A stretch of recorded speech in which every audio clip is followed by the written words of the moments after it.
तिनं स्वतःच्या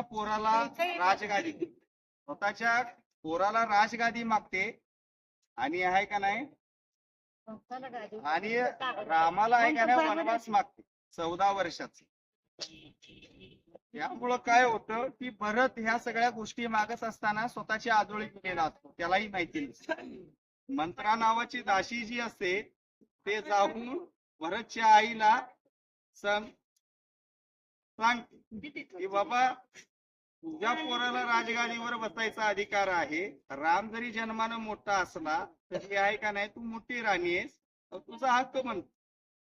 मग त्यामुळं होतं काय की बाबा दशरथ राजाला आहे का नाही वचन दिलेले असते आणि वचनाला जागणारी ती लोक असतात, त्यामुळं वचन घेते दशरथ राजाकडं. पण होतं काय की बाबा वचनानुसार दशरथ राजाने राज्याभिषेक सोडून वनवासात जाण्यासाठी रामाला सांगितलं जात. वनवासाला जात असताना काय होतं की बाबा वनवास हा कधीच माहिती नसतो. राम आयुष्यामध्ये आहे का नाही त्याचं बालपण गुरु जे जे वशिष्ठ गुरु आहे त्यांच्या आश्रमामध्ये गेलेलं असतं आणि त्याच्यानंतर लग्न झाल्यानंतर राजवाड्यातच गेलेलं असतं. वनवास म्हणजे काय असतं हे रामाला माहिती नसतं. ते पहिल्या घरातून बाहेर पडतात, मग शोधत शोधत काशी करून प्रयागला येतात. प्रयाग इथं भारद्वाज ऋषींचा आश्रम असतं. वन आपल्याला वनवासात दिवस घालवायचे आहेत आणि आपल्याला काय केलं पाहिजे याच्यासाठी विचारलं जात. तर भारद्वाज ऋषींनी सांगतात की बाबा तू चित्रकूट या ठिकाणी जा आणि त्या ठिकाणी जाऊन दर्शन घे आणि त्या ठिकाणी वनामध्ये वास कर. या ठिकाणी पूर्ण जंगल असतं आणि या ठिकाणी अत्री ऋषी राहत असतात जे दत्तगुरूंना तयार केलेले आहेत. अनुसया आणि अत्री ऋषींचा या ठिकाणी आश्रम असतो. या ठिकाणी जा आणि या ठिकाणी कुटी घाल आणि त्या वनवासामध्ये राहा असं सांगितलं जात. मग ते या ठिकाणी जायचं कस, काहीतरी गुण पाहिजे ना. तर या ठिकाणी आहे का नाही कामतागिरी नावाचं एक पर्वत आहे. त्या पर्वताला जा आणि ते जगामध्ये एकमेव पर्वत असा आहे ज्याचा आकार धनुष्यासारखा आहे. त्याचा आकार धनुष्यासारखा आहे. धनुष्य कसं इकडं मोठं असतं, मध्ये सरळ असतं आणि परत इकडं असं असतं. त्या ठिकाणी जा, त्या पर्वताची आहे का नाही मनधरणी कर आणि त्या ठिकाणी आहे का नाही स्वतःच्या राहण्यासाठी ठिकाण निवड. आता ते जे ठिकाण आहे ज्या ठिकाणी रामानी आहे का नाही पर्वतालाच आहे का नाही देव बनवलं. संपूर्ण आपल्या जे इतिहासामध्ये आहे का नाही त्रेतायुगामध्ये राम ज्या वेळी आले त्यावेळी या ठिकाणी कामतगिरी पर्वत आणि श्रीकृष्ण जन्माला आले त्यावेळी गोवर्धन पर्वत हे दोन पर्वत पूजनीय बनवलेले, त्यांची पूजा केली जाते. या ठिकाणी बऱ्याच लोकांना प्रॉब्लेम असतो, कोर्ट मॅटर असतं, घरचा मॅटर असतो, बाहेरचा शेतीचा प्रॉब्लेम, घरामध्ये काही अशा अडचणी असतात ज्या लोकांना आपण सांगू शकत नाहीत. त्या गोष्टी ज्या आहेत त्या इथं कामतानाथ पशी मागायचे. त्या ठिकाणी मंदाकिनी नदी आहे जी अनुसयेच्या तपश्चर्या बलोमुळे प्रत्येक नदी जगामध्ये डोंगरामध्ये उगम पावते. या ठिकाणी जमिनीतून नदी उगम पावलेली. तुम्हाला तो प्रवाह दिसतो त्या ठिकाणी सती अनुसया आश्रममध्ये तासाला होती, तो प्रवाह तिथून येतो. असं नदी जमिनीतून पाणी या लागलेला आणि नदी वाहत आहे. त्याच्यानंतर गुप्त गोदावरी बघायची आपल्याला.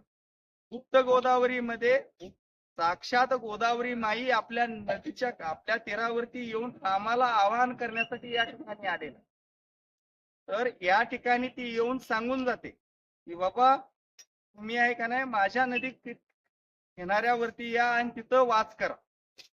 आणि ती इथं आलेली आहे त्या गुफेमध्ये आहे का नाही ती उगम पावते आणि बाहेर आल्यावर अदृश्य होते. कुठं कुठं वाहत नाहीत. ते एक बघण्यासारखं आहे. कोणी चुकवू नका. आजचा दिवस आहे का नाही ज्यांना काय घेणं देणं नाही त्यांना सोडून द्या, ज्यांना बघायचं आहे. आणि या ठिकाणाचं वैशिष्ट्य म्हणजे या ठिकाणी साक्षात भरत रामाला भेटण्यासाठी येतात. भेटण्यासाठी आल्यानंतर काय होतं की भाऊ काय म्हणतो की बाबा मी राजगादीवरती बसणार नाही,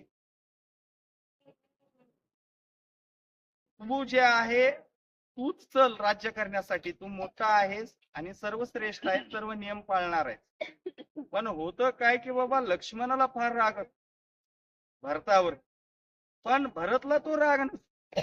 भरताला जितकं लक्ष्मणाला प्रेम असतं भरतवर, एवढंच प्रेम भरताचं सुद्धा असतं.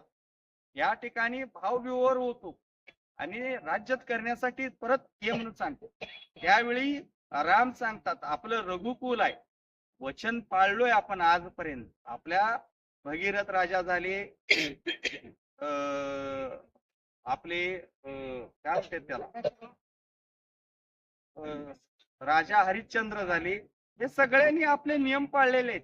मी जर करता जे आहे, जर करता रूल मोडलो, नियम मोडलो, तर आपल्या कुलाला बट्टा लागेल, रघुकुल. त्यामुळं आहे का नाही, मलाही ते करता येणार नाही. त्यामुळं आहे का नाही, काय होतं या ठिकाणी, रघुकुलच्या त्या नियमामुळं रामाला वनवासामध्ये राहावं लागतं. रामाच्या आयुष्यातून जर वनवास जर काढला तर रामायण घडलं नसतं. याच्यासाठी काय की रामायण जितकं सगळेजण रोल बघतात, काही मातेला आहे का नाही विलन असं बघितलं जातं, पण तिचा रोल असल्यामुळं तरी एवढं रामायण घडलं, हे कधी विसरून चालता येत नाही. हे सर्व घडण्यामध्ये आहे का नाही तिचा रोल होता. तिनं जर करता वचन मागितलं नसतं, राम एवढ्याच राजाचा राजा होऊन मरण पावला असता. पण त्यानं संपूर्ण भारत परिक्रमा केली आणि एक ग्रेट राजा झाला, रामराज्य. आणि या ठिकाणी आहे का नाही कामतानाथ बघा, मंदाकिनी नदीमध्ये हातपाय धुवा, राम भरत भेट बघा, गुप्त गोदावरी बघा, सती अनुसया आश्रम. सती अनुसया आश्रम बद्दल सांगतो. या ठिकाणी 10 वर्ष सतत दुष्काळ पडलेला आणि अत्री ऋषी जे आहे ते अनुष्ठानाला बसलेले असतात. त्यांना पाण्याची गरज असते आणि तहान लागलेली असते. अत्री ऋषी जे आहेत ते अनुसयाला सांगतात की बाबा मला पाणी घेऊन, कमंडलू घेऊन पाठवतात. तीव्रता असते न, ज्या ठिकाणी कमंडलू ठेवलेले आहे त्या ठिकाणी पाणी स्वतःच्या तपश्चर्येने या ठिकाणी नदी. आणि दुसरी एक गोष्ट न, साक्षात देवांना या ठिकाणी आहे का नाही बाळ बनवलेली. या ठिकाणी होतं काय की बाबा नारद या जगावरती सर्वाधिक सर्वश्रेष्ठ पतिव्रता जी आहे ती अनुसया आहे असं देवलोकात जाऊन सांगतो. ते पार्वती पुढे सांगतो, सरस्वती पुढे सांगतो आणि लक्ष्मी देवी पुढे पण सांगतो. शेवटी कसं आम्ही देवाच्या बायका असून आम्हाला एवढा मान नाही, अशी जमिनीवरती एखाद्या ऋषीची पत्नी पतिव्रता कशी असू शकते. ती पतिव्रता भंग करा आणि आपलं नाव अबावी येतो. त्याच्यासाठी भगवंतांना परीक्षा पाठवण्यासाठी बायका पाठवल्या जातात. कसं असतं, बालहट्ट, स्त्री हट्ट, राजहट्ट याच्या पुढे काय चालत नाही. त्यामुळं भगवंताच्या सुद्धा बायकांच्या पुढे काय चाललं नाही. बायकांच्या पुढे त्यांनाही वाकून खाली अनुसयाचं परीक्षा घेण्यासाठी जमिनीवरती यावं लागतं. पण काय होतं, ती पतीची पादपूजा करत असते. कधी पाय पूजा करत असल्यामुळं अत्री ऋषींचं एवढं तेज असतं की बाबा त्या नुसता तेजामुळं बऱ्याच काही गोष्टी साध्य होत असतात. मग काय होतं की बाबा हे देव तिन्ही येतात साधूच्या वेशामध्ये आणि त्यांच्याकडून सती अनुसयेकडं अन्नदानाची मागणी केली जाते. अन्नदान मागितल्यानंतर काय होतं, जे आपल्या आश्रमामध्ये ते त्या याचकांना जे आलेल्या अतिथींना ती वाढते. नाही म्हणतात ते, आम्हाला आहे का नाही तू पूर्ण अंगावरचे कपडे उतरून आम्हाला दान दे, नग्न वाढ. मग काय होतं की याच्यामध्ये की बाबा सती अनुसयाला जे आहे कळून येतं की देव आपली परीक्षा घ्यायला, आपली पतिव्रता नष्ट व्हायला, तिनं स्वतःच्या नवऱ्याची पादपूजा असलेलं पाणी जे आहे ते घेते आणि त्यांना जे सांगते, काय सांगते की बाबा तुम्ही आत बसा आणि मी तुम्हाला जेवण वाढते. त्यावेळी ती पतीच्या नवऱ्याचं जे आहे ते पाणी शिंपडते. साक्षात देवानं सुद्धा आहे का नाही बाळ बनावं लागतं. मग त्यावेळी ती कापड काढून ज्यावेळी वाढायला येते त्यावेळी होतं असं की बाबा हैराण होऊन जात, बाळ झालेली आहे. त्यावेळी अत्री ऋषी आश्रमामध्ये नसतात. अत्री ऋषी स्वतःच्या तपोबलामुळं बघितलं जात की साक्षात देव परीक्षा बघायला आलेले आहेत, देवच फसलेले. पण काय होतं त्या देव लोकांमध्ये बायकांना हैराण होऊन जातं, आपले नवरे गायब आहेत, करायचं काय? त्यावेळी होतं काय की बाबा वरून तिन्ही देवी येतात आणि सती अनुसयाला सांगतात की बाबा आमचे नवरे आम्हाला परत दे, आम्हाला माफ. तुमची नवरे हे जर असतील तर घेऊन जावा, याच्या ओळखून घेऊन जा.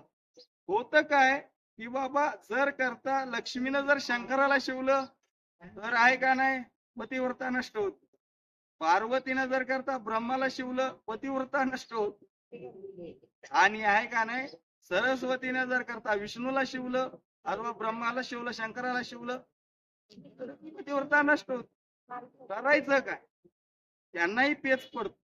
त्यावेळी माफ करा म्हणून सांगितलं जातं, शरण जातात तिन्ही तीन. आणि तू जगामध्ये ग्रेट पतिव्रता आणि सती असं जगाला मान्य होते. तुझ्या पतिव्रतेमुळं तू देवांना सुद्धा लहान लेकरं बनवू शकते. एवढी तुझी पतिव्रता श्रेष्ठ आहे हे मान्य केलं जातं देवींच्याकडून. मी आशीर्वाद दिला. तीच देवीची आहे सीतेला ज्यावेळी या वनामध्ये येते त्यावेळी कधीही न घाण होणारे कपडे देते, कधीही न संपणारं शृंगारचं साहित्य देते आणि वनामध्ये पाठवते. त्या ठिकाणी जे नवरा बायको आलेले आहेत त्यांना शृंगार साज तिथं आहे, जोडीनं पाया पडण्याचा मान आहे. तुम्ही त्या ठिकाणी घ्या. रिक्षा आलेले आहेत, बसून